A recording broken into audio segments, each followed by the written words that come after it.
हरि ओम तत्सत। हरि ओम तत्सत। हरि ओम तत्सत।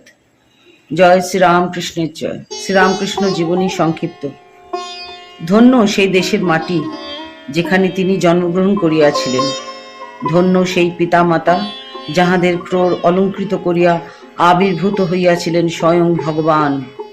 আর বিশেষ করিয়া ধন্য আমরা সাধারণ মানুষ, যাহাদের জন্য ছাঁচ তৈরি করিয়া রাখিয়া গিয়েছেন সেই পরম পুরুষ যুগাবতার। যখন পাশ্চাত্য জড় সভ্যতার মোহে এই পুণ্যভূমি ভারত একেবারে মোহিত, পাশ্চাত্যের শিক্ষা সভ্যতা বেশভূষা যখন নির্বিচারে ভারতবাসীর শ্রদ্ধা আকর্ষণ করিত এবং সনাতন হিন্দু ধর্ম বিলুপ্তির পথে আগাইয়া চলিয়াছিল, সেই মোহ, অনুকরণ প্রিয়তা এবং ধর্মের প্রতি আস্থাহীনতার দিনে 1836 খ্রিস্টাব্দের 18 ফেব্রুয়ারি বাংলার এক গ্রামে শ্রীধাম কামারপুকুরে জন্মগ্রহণ করিলেন শ্রীযুক্ত গদাধর চট্টোপাধ্যায়, যিনি পরবর্তীকালে শ্রীরামকৃষ্ণ পরমহংসদেব নামে জগতে প্রতিষ্ঠা লাভ করিয়াছিলেন। গ্রামটি ছোট কিন্তু মন্দির পরিশোভিত। তপবন সদৃশ সেই গ্রামের দুই দিকে দুই মহাশ্মশান, যাহা স্মরণ করিয়া দিতেছে এই জগতের অনিত্যতার কথা। এই রূপ শান্ত সুন্দর বনানী পরিবেষ্টিত পল্লীর ক্রোড়ে বাড়িয়া উঠিতে লাগিলেন বালক গদাধর। তাহার পিতা ছিলেন দরিদ্র কিন্তু সদাচার নিষ্ঠ ব্রাহ্মণ। গৃহদেবতা রঘুবীরের শালগ্রাম শিলা পূজা না করিয়া ওই ত্যাগ ও বৈরাগ্য মণ্ডিত সত্যনিষ্ঠ আদর্শ স্থানীয় ব্রাহ্মণ পরিবারের কখনো জলগ্রহণ করিতেন না।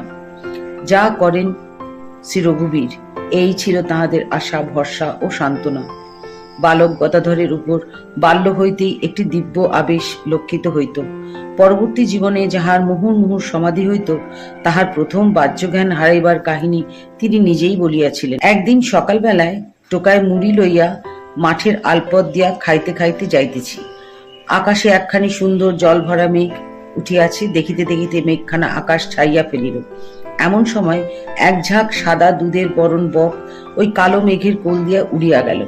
দেখিতে দেখিতে অপূর্বভাবে তন্ময় হইয়া পড়িয়া গেলাম। মুড়িগুলো আলের ধারে ছড়াইয়া পড়িল। সেই প্রথম বেহুশ হইয়া যাই। এইভাবে ওই দেব শিশুকে প্রকৃতি দেবী নিজেই ডুবাইয়া দিলেন তাহার দিব্য সৌন্দর্যের অসীম গাম্ভীর্যের মধ্যে এবং তাহার সম্মুখে দ্বার খুলিয়া দিলেন বাধাহীন অনুভূতির। পাঠশালায় যদিও শুভঙ্করীর আঁক তাহাকে ধাঁধা লাগাইত, কিন্তু সঙ্গীত ও কাব্যের প্রতি তিনি অনুরক্ত ছিলেন। দক্ষতার সহিত দেবদেবীর মূর্তি গড়িয়া তিনি সমবয়সীদের সঙ্গে তাহাদের পূজা করিতেন এবং মানিক রাজার কাননে পৌরাণিক যাত্রাভিনয় কালের সদ্ব্যবহার করিতেন। বৈরিক বসনধারী পথচারী সন্ন্যাসীদের সহিত তিনি নিঃসংকোচে মিশিতেন। তাহার দেবভক্তি, ত্যাগ ও বৈরাগ্য, সুমিষ্ট কণ্ঠস্বর, সরল স্বাধীন, সকলের প্রতি প্রাণ ঢালা ভালোবাসা, এইগুলির জন্য তিনি সকলের অত্যন্ত প্রিয় হইয়া উঠিয়াছিলেন। তারপর দেখা দিল কালের ঝঞ্ঝা। অল্প বয়সে বালক গদাধরের পিতৃবিয়োগ হইল।